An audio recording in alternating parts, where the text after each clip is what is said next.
की ही कृपा है, भगवान की ही कृपा से ये कार्य संभव है। हम अपने बल पर कुछ भी नहीं कर सकते हैं। अगर हम यहाँ से बोल रहे हैं तो हम नहीं बोल रहे, बोलने और बुलाने वाला तो परमात्मा है। परमात्मा की कृपा से हम यहाँ से बोल सकते हैं। और इस संसार में कौन सा ऐसा जीव है जो माया से लिप्त नहीं है, जो माया से मोहित ना हो। और माया के प्रभाव से जो जीव अगर बचना चाहे, माया से अगर बचना हो तो क्या करना चाहिए? भगवान की शरण ग्रहण करनी चाहिए। हमारा प्रेम भगवान के चरणों में हो। तो जो भगवान की माया है, क्योंकि माया भगवान की दासी है और भक्ति भगवान की महारानी है, तो जब जीव के हृदय में भगवान की भक्ति होगी और भगवत प्रेम जीव के पास होगा तो माया उससे कुछ नहीं कर सकती। माया फिर दासी बनकर रहती है। जय नमो माया प्रबल सुर नर मुनि को भजहि महामाया पति अस विचारि मन माय। माया को मत भजो, जो माया का पति मानव है उसका भजन करो तो माया का प्रभाव नहीं पड़ेगा जीवन में। और गीता में भक्तों का वर्णन आया है। गीता में 4 प्रकार के भक्त बताए गए हैं। तो जो एक भक्त है अर्थार्थी, मतलब जो भगवान की भक्ति के बदले में अर्थ चाहता हो। हाँ, भगवान से प्रार्थना हो रही है, मंदिर में आए नहीं, बस प्रभु इतना धन आ जाए, ये मेरा काम हो जाए, तो इतना भी मेरी तरफ से। तो ये अर्थार्थी भक्त है, लाभ की इच्छा से भगवान का स्मरण करता है। और एक भक्त है आर्त। आत्मनि जो अपने दुखों के निवारण के लिए भगवान की भक्ति करता है। हम दुखी हैं तब भगवान याद आ रहे हैं। अपने दुख की निवृत्ति के लिए भगवत भक्ति हो रही है। और एक भक्त है जिज्ञासु।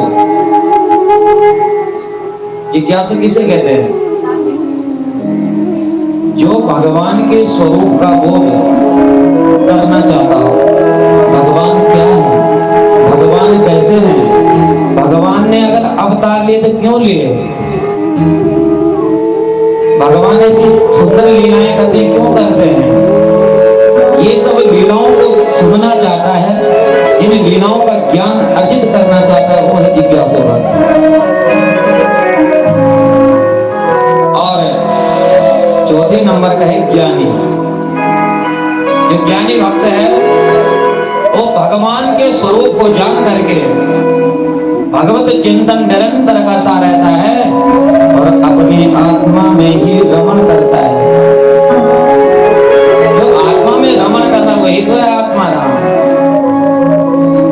उसे इस संसार के सुख दुख का प्रभाव उसके जीवन में नहीं पड़ता। जो ज्ञानी व्यक्ति है, ज्ञानी भक्त है और भगवत चिंतन करता है, तो इस संसार के ये जो क्षण मात्र के सुख दुख हैं, इनका प्रभाव उसके जीवन में नहीं पड़ता है। अगर दुख जीवन में आ भी गया उसे पता है, क्योंकि ज्ञान है ना। कल ब्रह्मा जी ने यही तो बात भगवान से की थी कि भक्त को ज्ञान हो कि प्रारब्ध कभी भी जीवन में ये तो सुख बनकर आएगा या दुख बनकर आएगा कर्म के अनुसार, तो उसको भोगने के लिए तैयार रहता है। यानी तो जिसको इस चीज का ज्ञान है उस पर सुख दुख का असर नहीं पड़ता है। और भगवान की तो वैसे भी, क्योंकि भगवान से क्या मांगे? भगवान कहते हैं मेरे पास केवल दो वस्तुएं देने के लिए। हम न जाने कितनी चीज मांगते हैं। मंदिर में आईने की लंबी जोड़ी लिस्ट बन जाती है। ये प्रसाद भी बोल दिया, ऐसा हो जाए तो इस तरफ ये भी हो जाएगा। लेकिन भगवान कहते हैं कि मेरे पास केवल दो वस्तुएं देने के लिए है, एक है भक्ति और एक है माया। तो भगवान कहते हैं भाई, अगर इस संसार में रह करके मुझे नचाना चाहते हो, मुझे प्रसन्न करना चाहते हो, तो मेरे से मांग लीजिए भक्ति। और इस संसार में रहकर के स्वयं भटकना चाहते हो, स्वयं नाचना चाहते हो, तो मेरे से मांग लीजिए माया। विचार कर लें।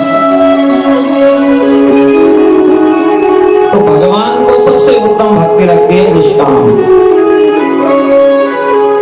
जिसमें कोई कामना ना हो। हम भगवान की प्रसन्नता के लिए भक्ति करते हैं, है ना। जैसे भगवान शंकर ने कहा था ना कि मुझे नहीं पता एक बार नाम लेने का फल क्या होता है। अरे मैं फल की इच्छा से थोड़ी जपता हूँ, हम तो भगवान की प्रसन्नता के लिए जपते हैं। और जब भगवान प्रसन्न हो जाए, भगवान की कृपा आपके ऊपर हो जाए, क्या कोई कमी रहेगी? जहाँ भगवान है वहाँ कोई कमी नहीं है।